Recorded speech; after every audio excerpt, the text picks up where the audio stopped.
Dadine Bapak Semar ana ning Karangkadung kene dipilih karo rakyat, wis mestine kudu ngayomi karo rakyate lho iki Bapak. Sing angka 3 ya kuwi sentosa. Sentosa kuwi sipate pamong kudu sentosa lahir lan batine. Sentosane lahir kudu waras ragane sebab warasing roko kena kanggo ngrampungake jejeban kang sumampir ana pundak. Dening santosane batin sipate pengarep kudu sarwa waspada. Bebasan paningal 1000 Kang Gareng. Aja mung jagane palapuran mergo sing dilaporke kuwi mung barang sing apik-apik. Mula prayogane sipate pamong gelem tindak marang Karang Padesan mubeng daerahe. Munggah Karang Pegunungan arep ben bisa nonton kanthi cetha piye to kahane rakyatku kuwi Kang Gareng. Wah, piye ya, terus sing angka 4 to. Sing pungkasan ya kuwi mau jujur. Tembung jujur kuwi mau wis diarep-arep dening wong cilik, wis diarep-arep dening para kawula. Kaya ngapa nggone pengen duwe pamong watake jujur. Jujur ing kene kudu gelem blak-blakan, kudu gelem lumaku ana ing sak dhuwure wewaton kang ana. Tembunge endah ya kuwi kudu sarwa transparan. Lho kuwi jenenge wae pamong kuwi kudu gelem madenono kebutane kang padha diemong, aja kok butuh diladeni kang padha diemong. Rakyat kawula Karangkadung supaya bisa mesem guyu kuwi kudu kepiye? Kawula bisa mangan ajeng wareg wetenge kuwi kudu piye? Generasi penerus bisa pinter kuwi kudu piye? Kuwi dadi tanggung jawabe para pangarsa Kang Gareng. Mula iki sing jiwana ning sabarene Bapak Semar. Mula Bapak yen Udarasa Kang Gareng ben aku ora rasa apa watone rakyatku do makmur. Kuwi lho Kang Gareng sing dadi idam-idamane Bapak Semar. Wah, iya ya Le. Lanjut Bapak kok isih meneng awake dhewe kudu piye? Ngene Kang Gareng. Gandeng Bapak dereng ngersa maring dawuh mbok coba ayo diaturi panglipur sawetara kagem Bapak. Oh, banjur apa sing kok karepke Le? Ora coba. Awake dhewe budak putih ora pendem. Ana lagu sing lagi tren, lagu era 90-an. Apa lagune? Elae lo, Gong. Lho, elae lo. Heeh. Wah iya, dicocokne karo kanca-kanca isi Surakarta wis sangat kok ing hati sampe go diri. Karang kadempel ini ana sinden wis milenial kabeh ayu-ayu. Tuwek-tuwek duwanan. Koyo ngono. Monggo sak tambat lagune elae lo. Monggo to dados.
ngiring samirana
mengko sandyan utama mangkono sanata wisna kon ngerepa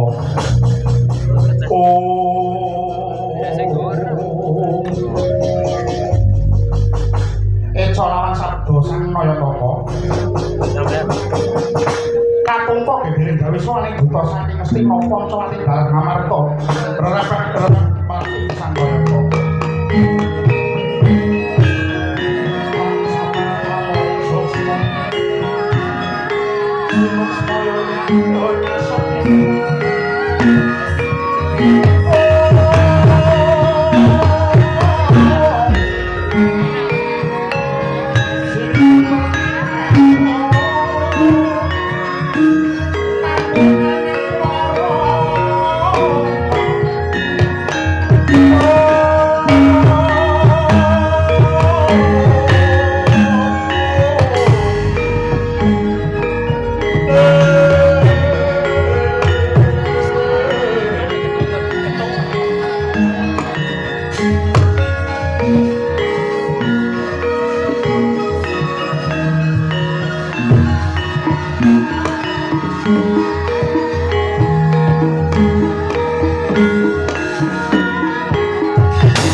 menika kok ngados Gusti kula Raden Patih Haryo Sengkuni ingkang rawuh. Ugi menika Raden Anomanheh boten kantor menika ndara kula Raden Gatot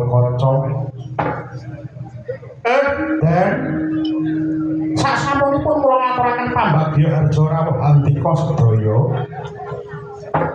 Daya-daya kula nyuwun dawuh wonten wigatos ingkang pundi dene katingal semangka pangawak bojro rawuh paduka wonten karang kadempel mriki Gus.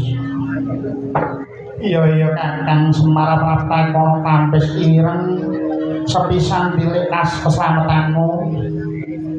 Kaping pindho aku ngutus nuwun Duryudana wigati kinen boyong Kakang Semar marang Praja Ngastina.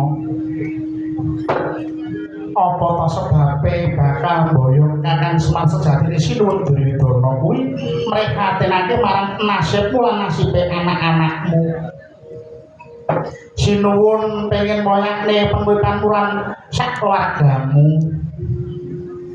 Lah sing luwih wigati Kakang Semar disuwun berkae supaya lenggah ana Ngastina karepe mahanane Praja Ngastina bisa ayem tentrem Kakang Semar. Awit kabeh para kawula Ngastina wis padha ngerti Kakang Semar ki awakmu gedene semono kuwi mesti kebake berkah. Mula ora ketang setitik berkah kuwi mau cipratno ning negara Ngastina Kakang Semar. Bubuyun sowan kula kejawi ngaturaken sumpah ingkang wigatos. Kula kautus dening Gusti kula ing Pancawati Sang Prabu Rama Wijaya. Ing mangke Pancawati Ketaman Pagebluk mayang para awis ing buga wastra. Kathah rasa-rasa tuwin kathah ing sami saged injang sonten prateng lampus. Pancawati tamanggih wilujeng menawi boten tinenggandheng paduka pukul ingkang menika dupukul sowan kula kautus boyong paduka rawuh ing Pancawati dados asrana murid saged harjaning Pancawati pukulun Wa Semar sowan kula kejawi ngaturaken sugeng bekti kula kados pepundhen kula Pandhawa njuk unika bilih semangke negari ngamarta katemak dahur awit buka kelawan wastra. Dereng bangu manggih rayu katrenjung Kamang Arjuna nandhang gerah santer. Mula tak suwun Semaraja rekake marang Praja Ngamarta. Kersa tak boyong para Praja Ngamarta ya Semar. Hai. Nuwun mangke ndara kula sedaya. Sampun kula tampi bau paduka samandhang boten karempet. Hai. Matur nuwun dene atas wong brajate Semar. Lah kok kakak ingkang kepengin boyong dhateng kula, Den. Boten nama-nama kalau kula medang babar pisan menika boten namung kula badhe matur babar kawis ingkang dumadi wonten negari Ngastina Pancawati Dalak Ngamarta ugi swasana jagat menika Gus. Mila nuwun sewu pundi-pundi awon daredah ngendi-ngendi akeh pacobaan awit niku keprabawan dening owah-owaning jaman. Lah niki mugi andadosna ing kawuningan jaman niku kaperang wonten sekawan ingkang sepisanipun jaman emas, angka kalih jaman perak, angka 3 jaman tembaga, lan ingkang wengasan inggih menika jaman wesi. Monggo saben jaman wau padha darbe watak dhewe-dhewe Gus. Mungguh babare kados mekaten Ndara. Ing jaman emas menika titikane kasusilan isih utuh, tata krama isih murni, kabeh menungsa isih ngestokne marang sabdaning pangeran kanthi temen. Mula boten aneh ing jaman emas kala uripe menungsa padha kalih saka hambeg Julika Candala lan adoh saka rasa jalma takil menika Den. Lah yen jaman perak uripe menungsa wis wiwit ketukuran dosa. Wis wiwit seneng gorok lan adeke kasusan wis wiwit miring. Ing jaman perak mau kadosilan durung wani ngiglo sebab apa? Jalaran jaman semono ombaking tata sira isih sentosa. Nanging nadyan mangkono lakune jagat wis wiwit pincang. Sing jenenge kautaman wis ketok miring. Lah menika Gus. banjur ing jaman tembaga ing jaman tembaga kala ngasusilan lan kadosilan wis kebak lan wis padha sektine wis padha digayane janji ana piwulang suci digawe kono uga ana kawur kadurakan kang jumedhul ketoke kebiciane mundhak ning jebul tumindake ana saya ndrebala niku den menungso sing ora padha jejeg imane satemah padha bingung mikir sebabe napa awit wektu kuwi sakabeh piwulang padha dikulas kanthi endah tur nang semake lah menika Gus pungguh watake jaman tembaga lah menawi jaman wesi kuwi uga sinebut ing jaman akhir watake jaman wesi kuwi jagat wis kebak dosa lan memala tata krama wis ora dienggo babar pisan kasus lan mung ana nggon pocapan mangan barang haram wis ora dipikir barang sepele digawe rame wong bener digawe luput wong ala digawe becik wong kliru dianggep bener lan iki Gus potong royong wis luntur terus makasih marang sepadha-padha malah dianggep salah lan menawa ing jaman wesi kuwi bab kebecikan tata krama welas asih ya ana nanging kabeh mau mung lamisan mung dapur lelamisan nanging Ndara adile kang moho ngawasa jaman-jaman mau gilir gumanti utawa mubeng nyakra manggilingan mongko wektu dina iki ketok wis ana titik-titik mungguh bakal pungkasane jaman wesi katitik kang jaman menungsa wis saya nemen ibarat pepeteng ngono wis saya ndedhet mongko adat rupiah sing wis-wis sauger petenge kuwi wis ndedhet padange tumuhe bakal timbul bali ana ing jaman emas meneh tentrem botone kahanan Ngastina Pancawati ngamarta ora sebab saka Semar ning gumatung dhateng para-para ingkang lenggah wonten negari kala wau Ndara watone boten nilar piwulang agami boten nerak dhateng pranatan lan langsung dhateng margane kautaman tanpa Semar pun saged tentrem nek tumindake sing bubuk arepe dhewe nggih sami mawon aja percaya sememang percaya kalian Gusti kang gelar jagat kanthi estu nindakaken bawuh Gusti lumantar piwulaning agami ingkang paduka rasuk piyambak-piyambak mripa Gus saranane wong yen luhung betapa kurang guling kali ngosolan Ipo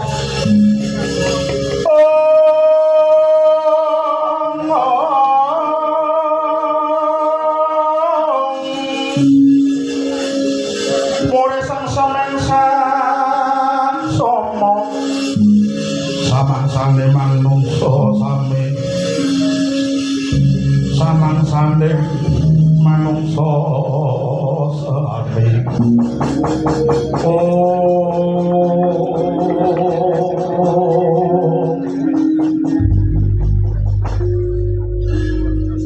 Kakang Semar wis lega rasane atiku Kakang Semar medharake kahanan jagat wektu iki lan arep saya mantep ayo Kakang sira tak boyong ana Ngastina tumrabonmu diboyong marang Amarta tak suwun kuwi mengko tinemu mburi awit apa awit luwih tuwa sinuwun Prabu Dayudana timbang Prabu Puntadewa mula Raden Gatotkaca tak suwun ngalau dhisik mengko yen Kakang Semar rampung saka Ngastina lagi tak dereke nyang Amarta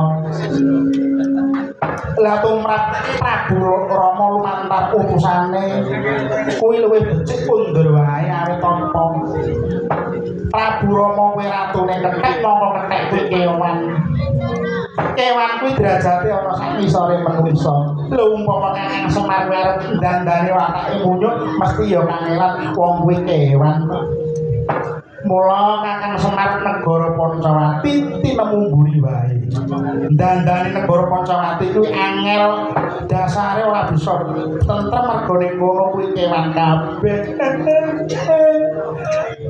Kula ora neh Prabu Rama kowe arep menungsa lumrah ning watake ora kaya menungsa merga oleh kesuwen kumpul karo kewan jangkeme.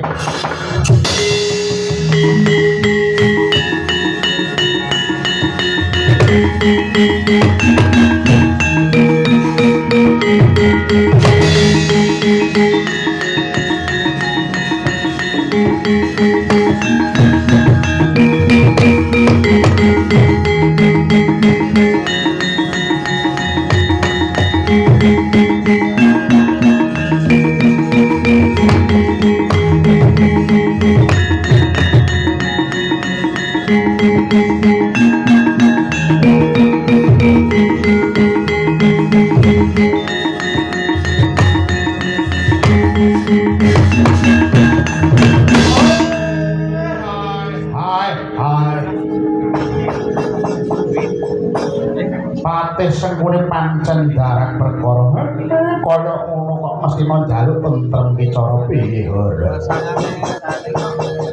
Ingkang menika Gus kula nyuwun tulung ndara kula Raden Gatotkaca. Kepareng misah ingkang sami Bandayuda menawi sampun kapisah tumbul enggal kaderek mriki kula badhe atur kerampungan den. Sesaken dawuh Semar. Kula nyuwun pangestu saha nyuwun pamit. Inggih mangsa borong ndara. Kula inggih nyuwun wekdal sanes kula badhe mlebet wonten papan panibadahan langkung rumiyin. Nyuwun tedhak menapa ingkang badhe kula tindakaken Raden. Namung kula suwun monggo kanthi kawontenan menapa kemawon mugi tansah eling lan waspada nggih Gus. Wes kono pangandikaning Sang Kyai Semar Bajranaya. Sigra pinggah jroning papan pangibadan binayang kalih Lamero Sang Nayataka.